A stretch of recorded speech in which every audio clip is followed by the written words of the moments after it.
Assalamualaikum warahmatullahi wabarakatuh.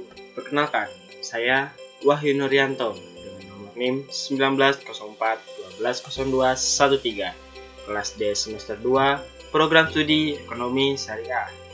Video ini untuk menyelesaikan ujian akhir semester mata kuliah Fikih Muamalah dengan dosen pengampu Fitri Faizah MH.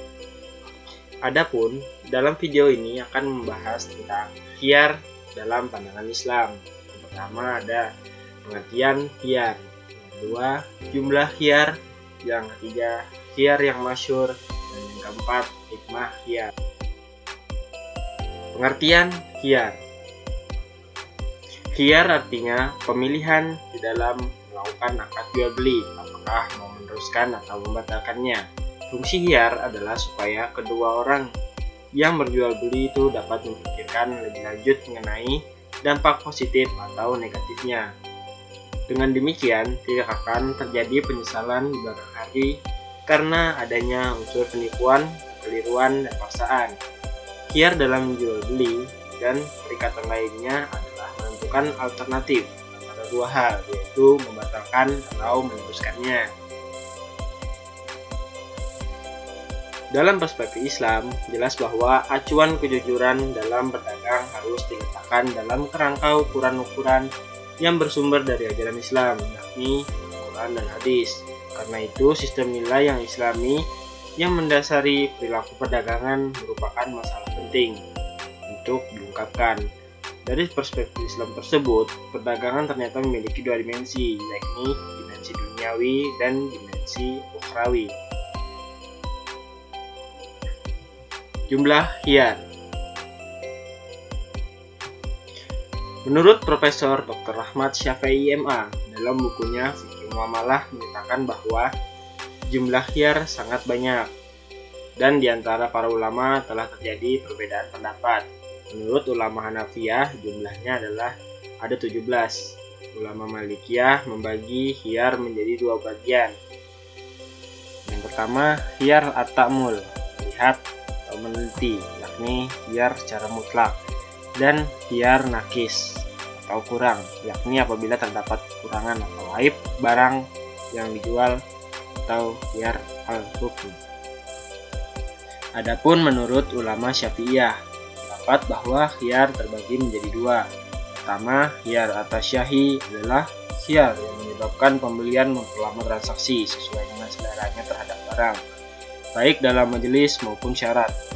Kedua adalah khiyar naqisoh, yang disebabkan adanya perbedaan dalam lafaz atau adanya kesalahan dalam perbuatan atau adanya pergantian. Adapun khiyar yang didasarkan pada syara', menurut ulama Syafi'iyah ada 16 dan menurut ulama Hanabilah jumlah khiyar ada 8 macam. Khiyar yang masyhur. Yang pertama adalah khiyar syarat. Khiyar syarat ialah hak pilih yang ditetapkan bagi salah satu pihak yang berakat atau keduanya, atau bagi orang lain untuk meneruskan atau membatalkan akad jual beli. Selama masih dalam tengah waktu yang ditentukan, dalam tengah waktu yang disyaratkan itu dapat dilakukan pembatalan jual beli yang dengan sendirinya. Masing-masing pihak mengembalikan barang dan uang yang pernah diterimanya. Apabila tengah waktu itu telah habis, maka dengan sendirinya hilanglah hak khiyar dan akad tersebut pun tidak dapat dibatalkan lagi. Yang kedua adalah khiyar majelis. Khiyar majelis ialah hak pilih bagi kedua belah pihak, penjual atau pembeli, untuk meneruskan atau membatalkan akad selama keduanya dalam majelis akad dan belum berpisah badan. Artinya, suatu akad baru dianggap sah apabila kedua belah pihak yang melakukan akad telah berpisah badan atau membeli. Khiyar seperti ini berlaku dalam suatu akad yang bersifat mengikat kedua belah pihak yang melaksanakan akad, seperti jual beli dan sewa menyewa. Yang ketiga adalah khiyar aib. Artinya, si pembeli boleh mengembalikan barang yang dibelinya apabila pada barang itu terdapat suatu cacat yang mengurangi kualitas barang itu atau mengurangi harganya. Adapun cacat yang terjadi sesudah akad, sebelum barang diterima, maka barang yang dijual sebelum diterima oleh si pembeli masih dalam tanggungan si penjual. Kalau barang ada di tangan si pembeli, boleh dikembalikan serta diminta kembali uangnya. Hikmah hiyar.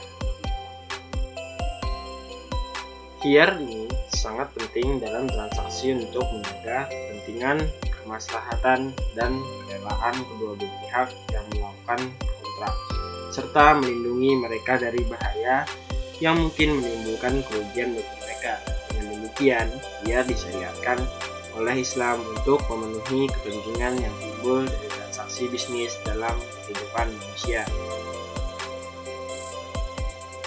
Hikmah-hikmah yang mengharuskan melakukan hiyar dapat disimpulkan sebagai mana berikut. Yang pertama, mendidik masyarakat agar berhati-hati dalam melakukan jual beli. Yang kedua, menghindarkan kemungkinan terjadinya unsur penipuan dalam jual beli. Yang ketiga, mendidik penjual agar bersikap jujur dalam penjelasan kualitas barang dagangannya. Yang keempat, menghindarkan terjadinya penyesalan kemudian hari bagi penjual dan pembeli. Yang kelima, untuk membuktikan dan mempertegas adanya kerelaan dari pihak-pihak yang terikat dalam perjanjian. Yang keenam, upaya pihak penjual dan pembeli merasa puas dalam urusan jual beli. Yang ketujuh, untuk menghindarkan terjadinya penipuan dalam urusan jual beli. Contoh kasus. Yang pertama, bagaimana jika si A membeli baju untuk si B? Dalam membeli itu sudah terjadi akad, namun saat sudah ingin diberikan, ternyata baju tersebut tidak cocok dengan ukuran si B. Tindakan seperti apa yang harus diambil si A yang sesuai dengan ketentuan hiyar? Dan contoh kasus yang kedua, bagaimana jika dalam suatu kejadian sudah terjadi sesuatu yang misalkan dalam judi online, kedua belah pihak sudah bersepakat atas suatu keputusan. Namun tidak lama kemudian setelah barang sampai, ternyata tidak sesuai dengan yang dia lihat di gambar. Saat pembeli ingin mengonfirmasi ke penjual, ternyata penjual tersebut tidak dapat dihubungi lagi. Menurut pandangan hiyar, bagaimana hal tersebut? Baik, kita akan menjawab contoh kasus yang pertama. Kasus pertama, hal itu kembali kepada kedua belah pihak antara penjual dan pembeli tersebut. Walaupun tidak ada perjanjian mengenai hal tersebut, hal itu tidak mengapa jika sang penjual ikhlas menerima hal tersebut. Namun bagaimana jika penjual tidak mengembalikan dengan alasan tidak ada perjanjian mengenai hal tersebut? Hal ini tentunya harus diterima oleh pembeli karena memang tidak ada perjanjian terhadap hal tersebut. Lalu permasalahan kedua, dapat ditarik kesimpulan bahwa kasus tersebut merupakan penipuan terhadap pembelinya yang tentunya si penjual telah melanggar perjanjian terhadap kedua belah pihak yang telah disepakati. Karena satu belah pihak melanggar perjanjian, hal ini dapat dikatakan bahwa khiyarnya al-aib atau cacat. Apa yang harus dilakukan pembeli karena tahu bahwa penjual tidak dapat dihubungi? Pembeli bisa mengikhlaskannya saja karena apa yang telah dilakukan tidak bisa terulang kembali. Dan dia pun tidak teliti dalam membeli barang tersebut.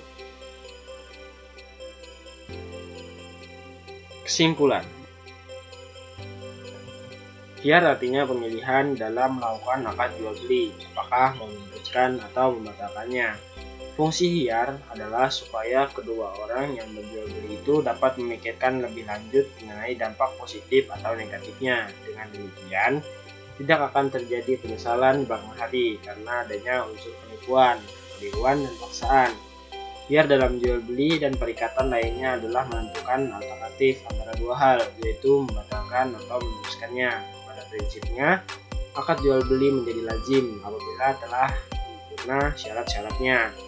Menurut hukum Islam, hiyar yang disepakati oleh satu belah pihak maka sah saja dilakukannya. Begitu juga dengan sebaliknya.